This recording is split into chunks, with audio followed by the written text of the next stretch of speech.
The gray dove, which had once been Ugu the shoemaker, sat on its tree in the far Quadling country and moped, chirping dismally and brooding over its misfortunes. After a time, the Scarecrow and the Tin Woodman came along and sat beneath the tree, paying no heed to the mutterings of the gray dove. The Tin Woodman took a small oil can from his tin pocket and carefully oiled his tin joints with it. While he was thus engaged, the Scarecrow remarked, "I feel much better, dear comrade, since we found that heap of nice, clean straw and you stuffed me anew with it."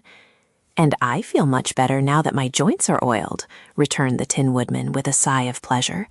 "You and I, friend Scarecrow, are much more easily cared for than those clumsy meat people who spend half their time dressing in fine clothes and who must live in splendid dwellings in order to be contented and happy.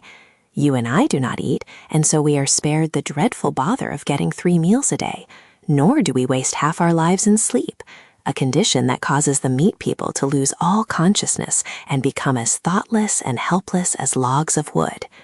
"You speak truly," responded the Scarecrow, tucking some wisps of straw into his breast with his padded fingers.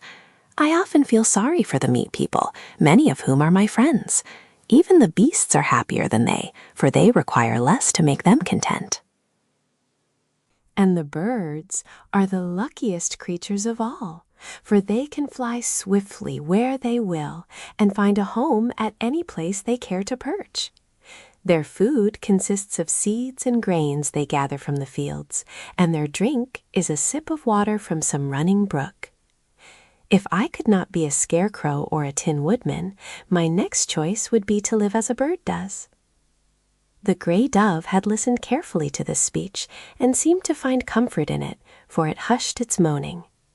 And just then the Tin Woodman discovered Cake's dishpan, which was on the ground quite near to him. "Here is a rather pretty utensil," he said, taking it in his tin hand to examine it. "But I would not care to own it.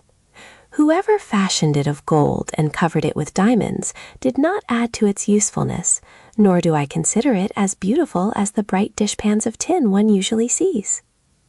No yellow color is ever so handsome as the silver sheen of tin," and he turned to look at his tin legs and body with approval. "I cannot quite agree with you there," replied the Scarecrow. "My straw stuffing has a light yellow color, and it is not only pretty to look at, but it crunkles most delightfully when I move." "Let us admit that all colors are good in their proper places," said the Tin Woodman, who was too kind-hearted to quarrel. "But you must agree with me that a dishpan that is yellow is unnatural." "What shall we do with this one, which we have just found?" "Let us carry it back to the Emerald City," suggested the Scarecrow. "Some of our friends might like to have it for a footbath, and in using it that way, its golden color and sparkling ornaments would not injure its usefulness." So they went away and took the jeweled dishpan with them, and after wandering through the country for a day or so longer, they learned the news that Ozma had been found. Therefore they straightway returned to the Emerald City and presented the dishpan to Princess Ozma as a token of their joy that she had been restored to them. Ozma promptly gave the diamond-studded gold dishpan to Cake, the cookie cook, who was delighted at regaining her lost treasure that she danced up and down in glee and then threw her skinny arms around Ozma's neck and kissed her gratefully. Cake's mission was now successfully accomplished, but she was having such a good time at the Emerald City that she seemed in no hurry to go back to the country of the Yips. It was several weeks after the dishpan had been restored to the cookie cook, when one day, as Dorothy was seated in the royal gardens with Trot and Betsy beside her, a gray dove came flying down and alighted at the girl's feet.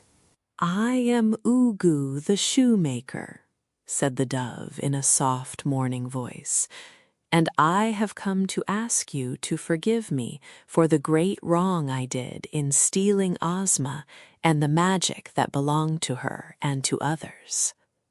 "Are you sorry, then?" asked Dorothy, looking hard at the bird. "I am very sorry," declared Ugu. "I've been thinking over my misdeeds for a long time, for doves have little else to do but think, and I'm surprised that I was such a wicked man and had so little regard for the rights of others.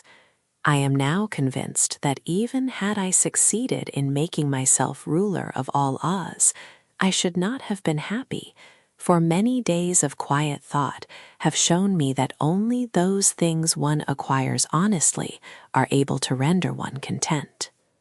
I guess that's so, said Trot. Anyhow, said Betsy, the bad man seems truly sorry, and if he has now become a good and honest man, we ought to forgive him. I fear I cannot become a good man again, said Ugu, for the transformation I am under will always keep me in the form of a dove. But with the kind forgiveness of my former enemies, I hope to become a very good dove and highly respected. Wait here till I run for my magic belt, said Dorothy, and I'll transform you back to your regular shape in a jiffy. No, don't do that, pleaded the dove, fluttering its wings in an excited way. I only want your forgiveness. I don't want to be a man again.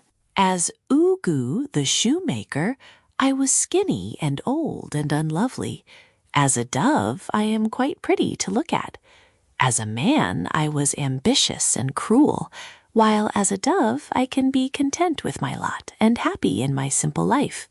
I have learned to love the free and independent life of a bird, and I'd rather not change back. Just as you like, Ugu, said Dorothy, resuming her seat. Perhaps you are right, for you're certainly a better dove than you were a man, and if you should ever backslide and feel wicked again, you couldn't do much harm as a gray dove. Then you forgive me for all the trouble I caused you? He asked earnestly. Of course. Anyone who's sorry just has to be forgiven. Thank you, said the gray dove, and flew away again.